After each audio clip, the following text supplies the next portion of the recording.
우리가 삶을 살면서 숱한 어려움이 계속될 때 사용하는 말이 산 넘어 산이라고 하는 것입니다. 이 말을 들을 때 어떤 분은 체념을 생각하고 어떤 사람은 새로운 도전을 갖기도 합니다. 이스라엘 백성들은 요단강을 건너게 되면 모든 광야의 40년이 끝나고 모든 것들이 다 평안하고 안정되리라고 하는 그런 생각을 꿈꿨을지도 모릅니다. 그러나 그들이 요단강을 건너고 났을 때 모든 고난의 상황이 종료된 게 아닙니다. 여리고성은 난공불락의 성으로 이스라엘 백성들에게는 그야말로 큰 산을 넘었더니 더 악산이 기다리고 있는 것과 같은 것입니다. 이스라엘 백성들에게 있어서 이 여리고성은 자신들의 힘과 자원과 병력으로는 도저히 여리고성을 무너뜨릴 수 있는 상황이 아니었습니다. 그러나 이 사건은 우리가 잘 아는 대로 이스라엘 백성들은 전쟁을 한 번도 치르지 않고 한 명의 피해자도 없이 그 성을 무너뜨렸습니다. 그 비결은 이스라엘 백성과 새 지도자인 여호수아의 믿음이었습니다. 오늘 개인적으로 또 가정적으로 민족적으로 우리 주변에 일어나고 있는 여리고 같은 큰 장애물 문제가 있다고 할지라도 우리가 이 경험을 이 말씀을 통해서 어떻게 이 산 넘어 산을 넘어갈 수 있을까를 우리가 은혜로 함께 나눌 수 있기를 바랍니다.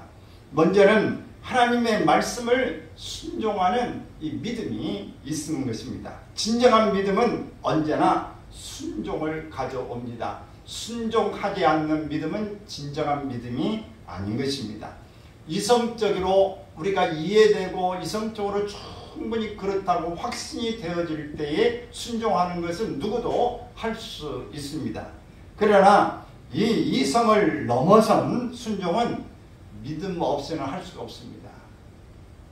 도저히 생각으로는 그게 잘 될 것 같지 않고 계산이 나오지 않는데도 불구하고 행동으로 옮기려면 믿음이 필요한 것입니다. 때때로 하나님은 우리의 이성과 상식의 판단을 넘어서 순종을 요구하는 일이 있습니다. 순종은 결국 시험이기 때문에 하나님은 이스라엘 백성들에게 이런 요구를 함으로써 믿음을 배워나가게 한 것입니다. 여리고성을 만난 이스라엘 백성들에게 하나님은 여호수아를 통해서 이렇게 전달합니다. 매일 여리고성을 한 바퀴씩 돌아라. 이틀을 돌고 6일 동안을 돌아라. 마지막 3일 동안은 7바퀴를 돌아라. 이렇게 이야기했습니다. 총 13바퀴를 돌라는 것입니다. 성을 공격하는 것이 아니라 그냥 매일 한 번씩 도는 것이 하나님 앞에 순종하는 그런 전략인 것입니다. 본문을 묵상하던 한 성수학자는 이런 이야기를 했어요. 한 번의 순종은 상황을 바꾸지 않을 수도 있다. 그러나 온전한 순종은 반드시 상황을 바꾼다 그랬어요. 한 번 하는 것 갖고는 일어나지 않을 것 같지만 반복된 온전한 순종은 상황을 바꾼다. 떨어지는 낙수 한 방울이 한 번 떨어졌다면 무슨 일이 생기겠어요? 아무 일도 생기지 않습니다. 그러나 그것이 떨어지고 떨어지면서 한 달, 1년 계속해서 수년을 떨어지면 구멍이 나고 맙니다. 7일 동안 13번을 온전히 순종한 후에 성은 무너졌습니다. 하나님의 말씀을 온전히 순종한 후에 기적이 일어난 것입니다. 하나님이 이스라엘 백성에게 여리고성을 여러 번 돌게 한 것은 온전한 순종을 배우게 한 것입니다. 이해가 되지 않아도 내게 유익이 없어도 하나님의 말씀이기 때문에 순종하는 것입니다. 유명한 설교가 행위 들어 못 들어가는 사람은 이런 이야기를 했어요. 한번 읽어봅니다. 하나님의 뜻을 찾는 한 위대한 도구가 있다. 그리고 하나님의 뜻을 이루는 한 도구가 있다. 이것으로 우리는 사람들이 이룰 수 없는 것들을 이룰 수도 있다. 이것이 없이는 인간의 노력은 헛수고가 될 것이다. 이것은 어린아이도 가질 수 있고 사용할 수 있다. 이 도구의 이름은 순종이다. 순종이다. 누구도 할 수 있다. 나이가 많고 적고 병들고 건강하고를 떠나서 누구든지 도구를 사용할 수 있는데 그 도구가 순종이다. 또 앤드루 머레이라는 목사님은 이런 이야기를 했습니다. 시작. 땅 위의 순종은 하늘에 있는 하나님의 사랑의 자리로 들어가는 열쇠다. 땅 위에 살고 있는 우리가 하나님의 말씀에 순종하는 것은 하늘 아버지의 사랑의 자리로 들어가는 것이다.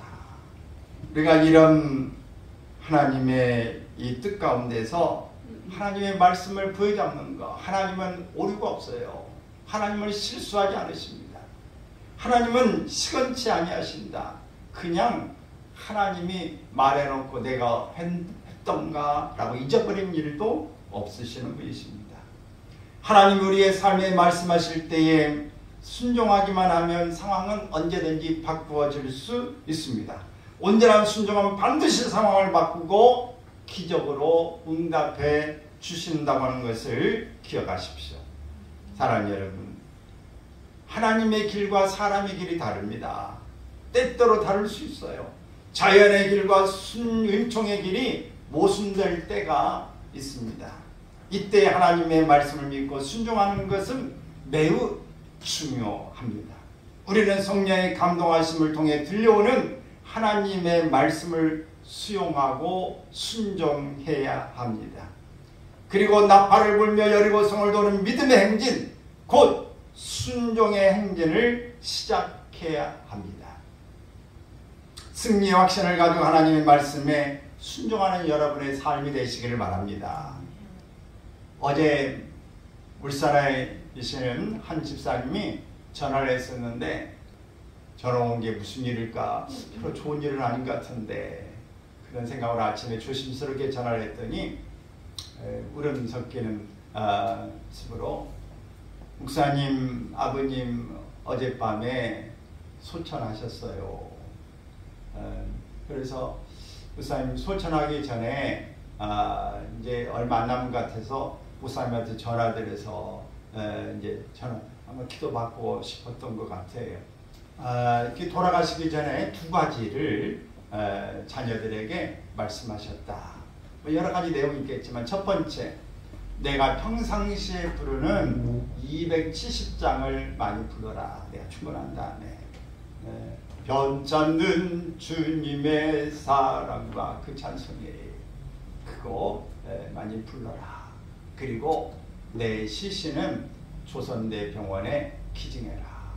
목사님 그것은 하기가 어려울 것 같아요. 우리 동생도 그것은 별로 원하지 않고 그래서 어려운 결정이다. 참 하기 쉽지 않을 거고 두 번 죽이는 일처럼 될 거다. 나도 장기기증은 했지만 시신기증은 가족이 아직은 마음이 안 돼서 아직 하지 않았다. 그런데 어차피 이 시신을 화장하면 다 죄로 넘어가는 것인데 아버님의 뜻을 받드는 것도 좋은 일이 아닐까 싶다. 시신 보관소에다가 나중에 의학도들이 연구용으로 쓰고 나중에 다시 다 화장해서 할 건데 받들기는 어렵지만 아버님이 원하다면 마지막에 순종하는 일은 바로 우리 자녀들의 몫이 아니겠느냐, 그런 이야기를 했습니다. 여러분, 우리가 생각할 때에 순종한다고 하는 것이 그렇게 쉬운 일이 아닙니다. 내 자녀 입장에서 볼 때 하는 것이지만 우리가 조금 더 들어가면 부모 입장에서 부모가 원하는 걸 해드리는 것이 효도인 겁니다. 내가 원하는 게 아니라 부모가 원하는 일을 정말 깊은 뜻을 가지고 하면 그것이 효도인 것이죠. 우리는 어느 편에서 누구 편에서 생각하는가가 중요한 것이에요. 물론 하나님이 이성과 우리의 모든 삶에 이런 이해가 잘 안 되는 상식에 벗어난 것이라 할지라도 하나님의 말씀이라면 순종해야 합니다. 여리고성을 매일 돌아라. 7일 때는 7번을 돌아라. 하나님이 이렇게 말씀하신 일에 우리는 믿음의 행진을 시작하고 순종의 행진을 시작해야 하는 것입니다. 또 하나님께 초점을 맞추는 믿음이 우리에게는 필요한 것입니다. 인간의 삶의 본능적인 초점은 언제나 자기 자신입니다. 우리는 자기 중심적인 삶을 살고 있다는 사실을 솔직히 시인하지 않을 수 없어요. 우리는 다 아닌 것 같지만 대부분의 사람들은 다 자기 중심의 삶을 사는 것입니다. 그러나 신앙의 삶은 이 초점을 옮기는 것입니다. 다시 말하면 초점을 하나님께 맞추는 삶이어야 한다는 겁니다. 결국 인간은 하나님을 바라보고 살아야 한다는 이야기죠. 본문 말씀은 하나님이 이 교훈을 가르치기 위해서 두 가지 도구를 사용하고 있는데 첫 번째 도구 법궤입니다. 두 번째 도구 나팔입니다. 먼저 이 법궤 역할은 무엇인가? 법궤는 이스라엘 백성들에게 있어서 하나님이 함께 하신다는 임재의 상징입니다. 본문 7절에는 읽습니다. 또 백성에게 이르되 나아가서 그 성을 돌되 무장한 자들이 여호와의 궤 앞에서 나아갈지니라. 그런데 8절에 보면 시작. 여호수아가 백성에게 이르기를 마침에 제사장 7은 양각 나팔 7을 잡고 여호와 앞에서 나아가며. 여기서 앞에서라는 말은 여호와의 궤 앞에서 행할 것을 말하는 건데 뒤에서는 여호와 앞에서 행하라고 또 말씀하고 있습니다. 이렇게 법궤 앞에서 행하는 것이 곧 하나님 앞에서 행하는 것입니다. 백성들은 법궤를 바라볼 때마다 하나님을 생각했습니다. 앞서가는 법궤를 바라보면서 하나님이 앞서 가신다 이렇게 생각한 거예요. 여러분 매일매일 하나님의 말씀을 읽고 시작하는 사람 하나님이 앞서 가신다. 나는 하나님의 말씀을 따라간다라고 생각하는 것입니다. 매일 하나님 앞에 기도로 하나님 앞에 삶을 맡기고 출발하는 삶은 매일 하나님 앞에 내가 맡겼으니 하나님이 나를 인도해 주신다고 하는 삶으로 나아가는 것입니다. 여러분 날마다 하나님의 법궤가 우리 앞에 보여지기를 바랍니다. 하나님의 법궤 말씀 앞에서 행해지기를 바랍니다. 또 나팔의 역할입니다. 이스라엘 백성들에게 나팔의 의미는 여러 가지가 있지만 본문에서는 하나님의 행동 계시 명령입니다. 여호수아 6장 8절에서 말씀하고 있는데 하나님이 이제부터 행동하신다고 생각했습니다. 성경에도 주님의 재림을 설명하면서 데살로니가전서 4장 16절에서 이렇게 이야기합니다. 주께서 호령과 천사장의 소리와 하나님의 나팔 소리로 친히 하늘로부터 강림하시리니. 하나님이 나타나실 때에 호령과 천사장의 소리가 들려요. 하나님의 나팔 소리가 하늘로부터 내려온다. 들려진다고 하는 이 말씀을 하고 있습니다. 하나님은 법궤와 나팔을 중심해서 이스라엘 백성들이 하나님께 초점을 맞추도록 말씀하고 계시는 것입니다. 사랑하는 여러분, 여러분은 하나님께 초점을 맞추어 살아가고 계십니까? 하나님을 바라보고 살아갈 때 하나님의 임재를 경험합니다. 하나님의 말씀을 듣게 됩니다. 하나님께 초점이 맞춰질 때 여리고성은 무너졌습니다. 기적의 역사는 현실로 일어났습니다. 하나님만 바라보시기를 주의 이름으로 축원합니다. 할렐루야. 모든 것 우리 생각이 아니라 하나님의 이 말씀과 뜻에 초점을 맞춰서 나갈 수 있기를 바랍니다. 하나님은 이스라엘 백성들이 여리고 성을 도는 동안에 한 가지 흥미로운 명령을 추가하셨는데 그것은 침묵하라고 하는 것입니다. 나팔을 불면서 행진하는데 입으로 아무 말도 하지 말라는 것입니다. 하나님이 이스라엘 백성들에게 침묵하라고 말씀하신 것은 원망과 불평을 막으신 것입니다. 이스라엘 백성이 광야에서 제일 많이 한 것이 무엇인지 아십니까? 원망과 불평입니다. 원망과 불평, 이 두 가지를 너무 많이 쏟아내서 불뱀이 와서 물기도 하고 그들에게 땅이 막 갈라져서 지진으로 죽기도 하고 이런 또 막 화로에서 불이 올라와가지고 태워서 죽기도 하고 그런 것입니다. 원망과 불평은 망하는 지름길이 되어지게 됩니다. 이스라엘 백성이 광야에서 제일 많이 한 이것을 하나님은 알기 때문에 이들의 입을 막으셨습니다. 침묵하고 돌아라. 이스라엘 백성들의 성격으로 봐서 언론의 자유를 주었다면 분명히 그들 중에서 불평한 자들이 나왔을 것이고 한 명이 불평하면 불평은 또 불평을 낳고 점점점 퍼지게 돼서 바이러스처럼 모든 사람들이 코로나 걸린 것처럼 불평의 병이 걸리고 말 것입니다. 그렇게 되면 성을 도는 행진은 중단되었을 것이고 기적은 일어나지 않았을 것입니다. 그래서 토저 박사는 이런 이야기를 했어요. 시작. 그리스도의 경건 훈련에서 가장 중요한 것은 침묵의 훈련이다. 왜냐하면 침묵을 배우지 않고는 하나님의 음성을 들을 수가 없기 때문이다.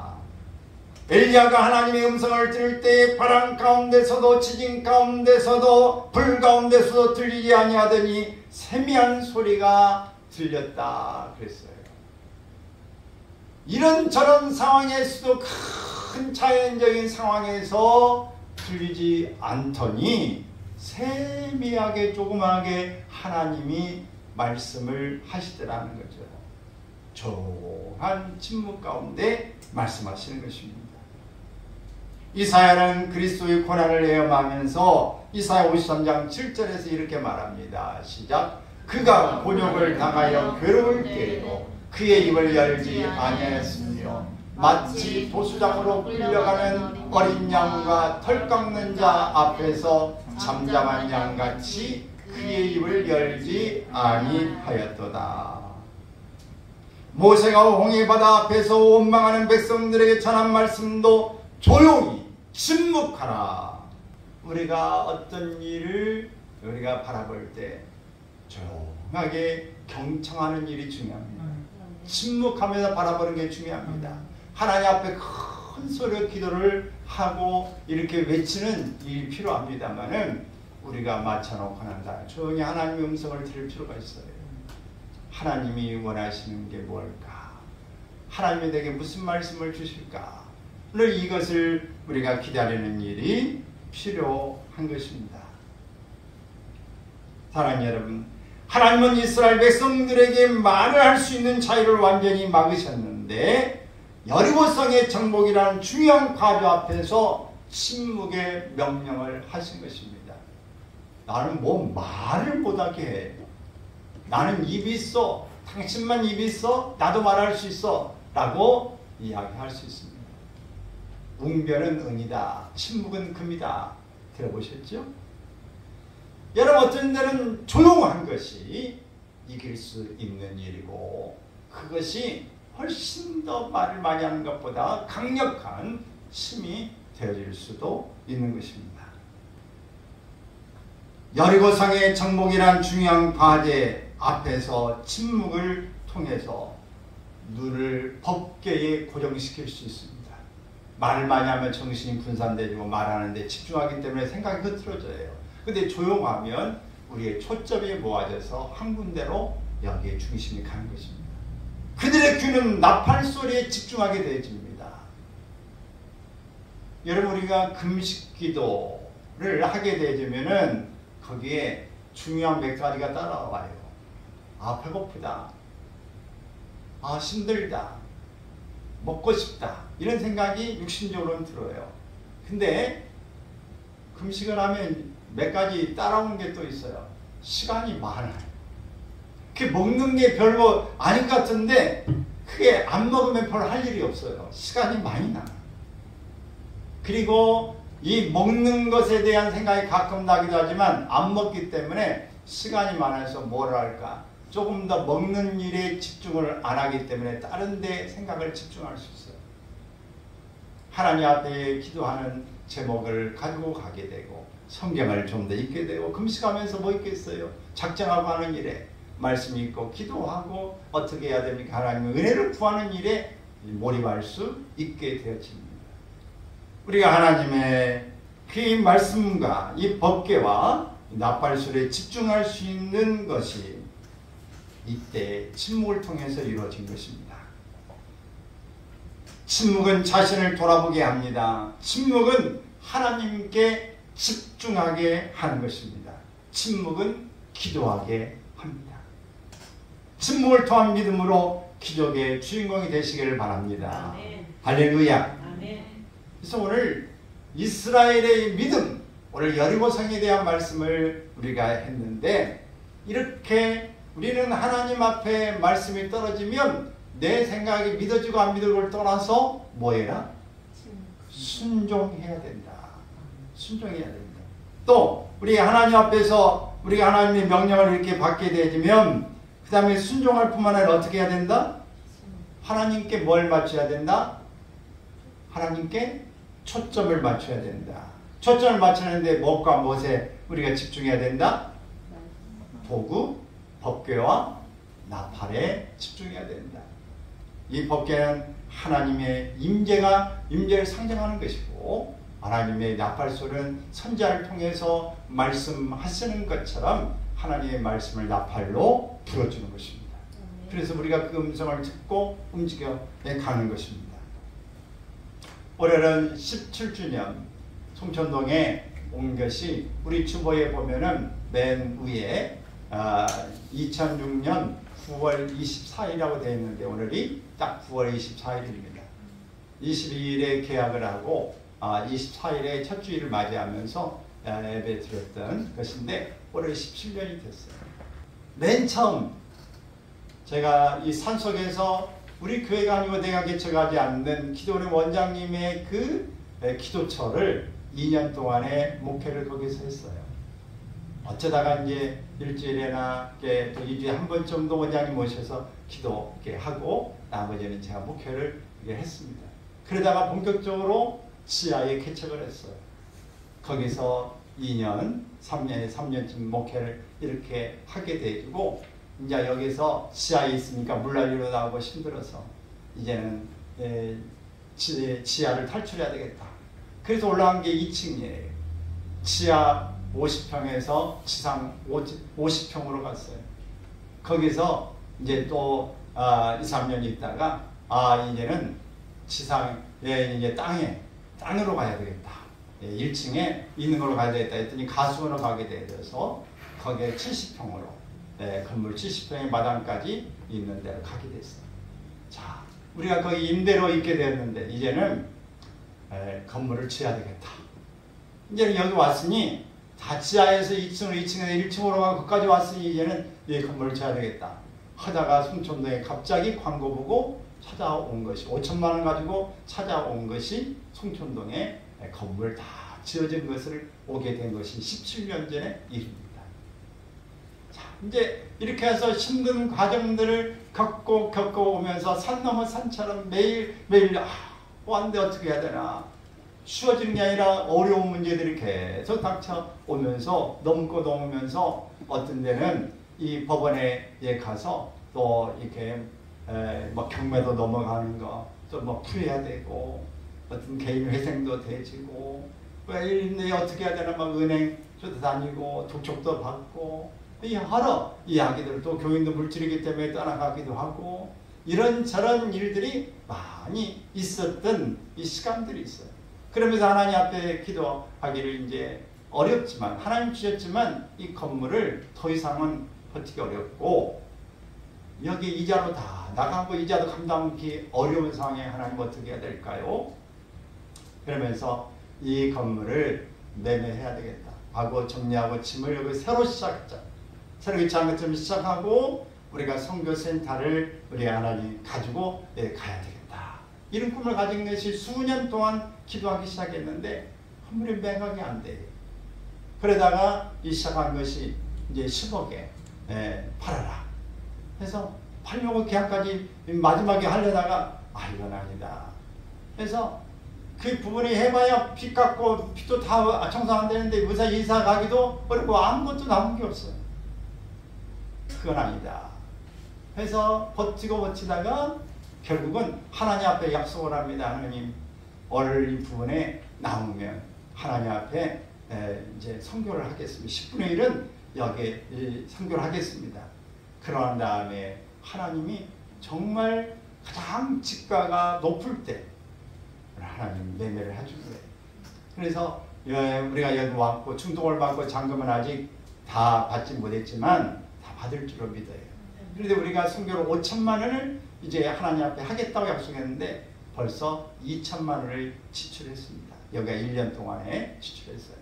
작은 교회들 4군데 후원하고 선교사님들 후원하고 신학생을 후원하고 그러면 2천만 원 했고 지금 남아있는 한 이제 300 얼마 남았는데 암 수술하는 전사님 거기에 한 300만 원 또 마저 이렇게 해야 되겠다. 왜?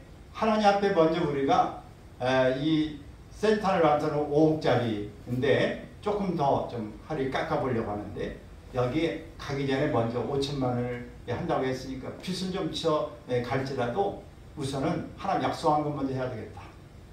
물론 다 받은 거 없지만 받을 줄을 이미 믿고 이제 갈 줄을 믿고 먼저 하나님 앞에 드리는 게 중요하다. 2천만 원 했는데 앞으로 또 할 수 있는데 여기 다 토로하고 또 하나님이 주실 것에 대해서 나머지 가야 되겠다. 먼저 우리 하나님 앞에 하는 것이 중요합니다. 저는 하나님 앞에 수년 동안에 한 3년, 4년 동안에 송천동에 있을 때 1,000번절 한 것 같아요. 한 번에 10,000원씩. 그래서 돈이 안 될 때는 일주일에 2만 원도, 3만 원도 하고, 어떤 데는 뭐 5만 원도 하기도 하고, 이러면서 1천만 원을 다 하고 나니까 하나님이 땅을 매매를 하게 하셨어요. 그래서 1,000번절 하나님 받으셨구나. 제 개인적으로 그런 생각한 것이죠.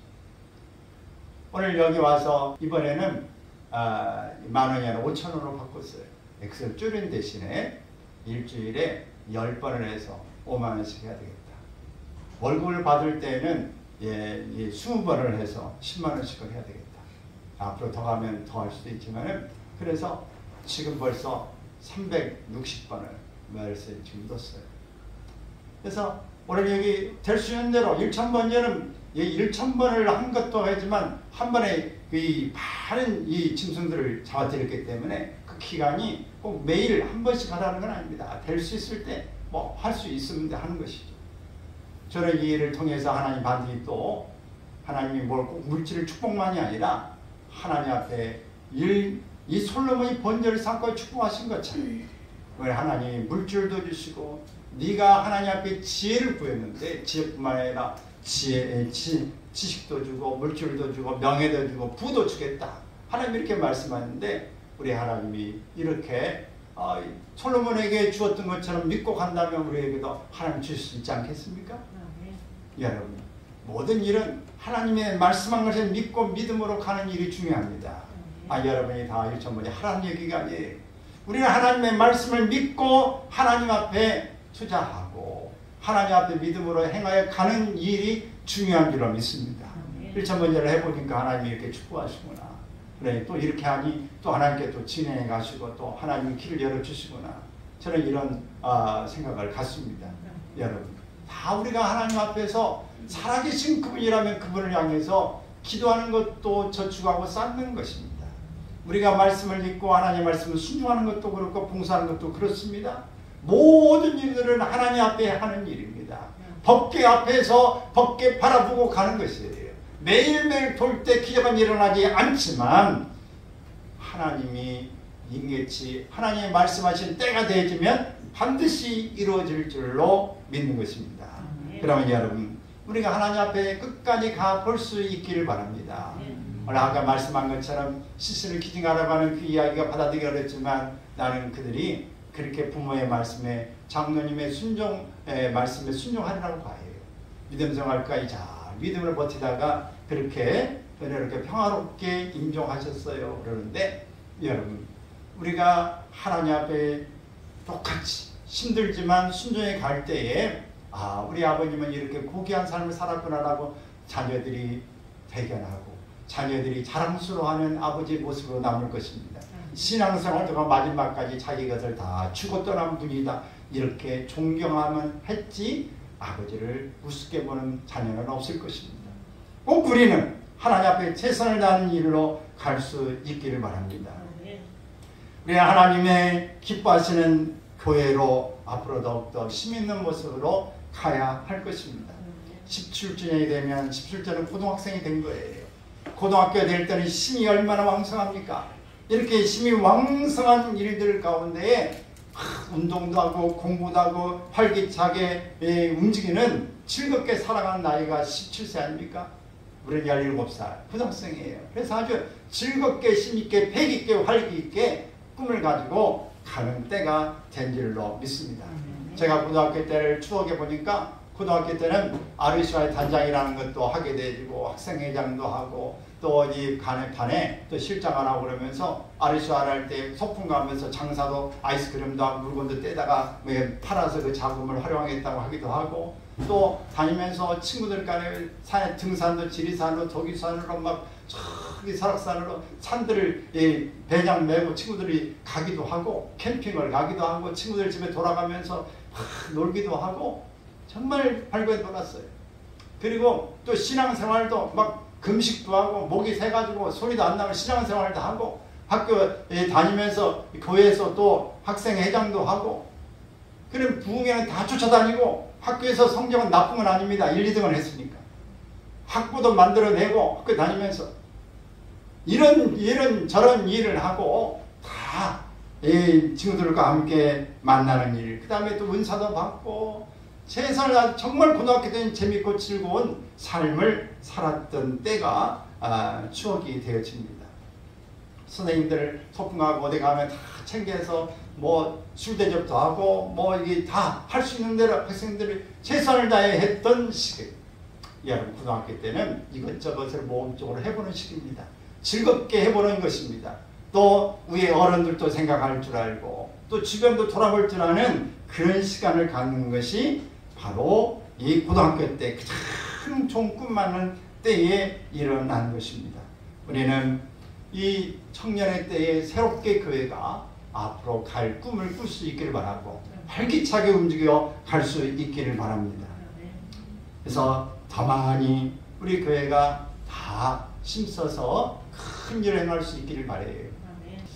우리가 여유가 되면은 거기에 그 후원도 좀 해서 하고 교회도 좀 만들고 또 할 수 있으면 작은 교회 목회자도 초청해서 오예배 초대해가지고 설교도 좀 부탁하고 또 여기 챙겨서 좀 드리기도 하고 힘을 좀 드리고 그런 일도 하고 신학생들도 좀 키우고 방송 선교도 좀 하고 작은 교회에도 좀 후원하는 그런 일들을 우리가 이 교회에서 할 수 있기를 바랍니다. 할 꿈을 우리가 같이 좀 꾸고 나갈 수 있기를 바랍니다. 지난번에 침례신학대학교에 후원도 했고 우리가 여러저러 1년 동안에 하는 일들이 상당히 많았습니다. 교회 이전도 하고 우리 작지만은 우리가 하나님 앞에서 나가는 일이 활기차게 있음을 믿으시기 바랍니다. 저도 이렇게 있지만은 공단에 많은 사람들 제가 뭐 업무 일이 있기도 하지만은 복음을 전하는 일에 틈틈이 전하고 있고 또 여러 사람들에게 전화 상담도 하고 있고 앞으로 우리가 이 센터도 되고 또 어려운 영적 또 정신적인 상담도 하게 될 것입니다. 또 사모님도 또 이 어르신들을 중심으로 사역하지만은 또 저럼이라든 여러 군데에서 이 가르치고 또 상담하는 일, 강의하는 즐겁게 하고 있습니다. 말 그대로 우리의 교회는 적지만 수는 적지만 지구촌 교회로서 활발하게 움직였고 과거에도 열심히 했던 일들을 우리가 또 지속해 갈 것입니다. 센터도 움직이고 돕기도 하고 교회도 세우고 우리가 여러 역량 있는 모습으로 더 발전해 갈 꿈을 꾸시길 바랍니다. 우리는 누구니까? 청년이고 지구촌 교회 교인이고 할렐루야. 모든 교회는 우리 교회의 지교회다. 우리는 무슨 교회니까? 지구촌 교회니까. 나무 교회들은 다 다른 교회들은 우리 지교회다 생각하시고 우리가 세상이 넓고 우리가 펼칠 일들이 많은데 이렇게 다 할 수 있기를 바랍니다. 우리가 금년에는 또 이번 주가 또 추석이지 않습니까? 그 17주년이라 딴 때보다는 그래도 좀 선물을 조금 있는 걸 한번 해보자. 그래서 이불을 이렇게 뭐 어떤 이불은 저는 보지 않았어요. 그러나 한 가정에 하나씩은 선물을 좀 하면 좋겠다. 그래서 내년에는 가능하면 더 좋은 걸로 좀 할 수 있으면 좀 하고 우리가 이 교회가 즐겁고 또 기쁜 마음으로 또 함께 만나고 이런 삶도 살고 또 꿈을 꾸고 돕고 선교하는 하나님 기뻐하신 교회로 우리가 만들어가는 그런 일들이 앞으로 이제 우리가 고등학생이니까 꿈을 꿔서 대학교도 가고 더 많은 세계와 이웃을 위해서 일할 수 있는 비전을 품고 나아갈 수 있기를 주의 이름으로 축원합니다.